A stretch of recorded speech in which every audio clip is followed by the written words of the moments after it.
singillarim, videoni ko'rib rosa havasingiz keldi. Qani edi meni erim ham shunaqa bo'lsa dedingizmi? Aslida bu yolg'on. Hozir Shohistani qo'lidagi o'zini taqinchog'i.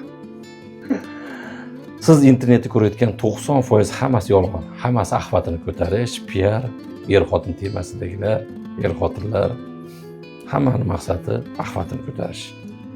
Opam va singlim, eng yaxshisi sizni turmush o'rtog'ingiz. U sizni yaxshi ko'radi. Bu internetdagi yolg'onlarga ishonib turmush o'rtog'ingizni yomon ko'rmang.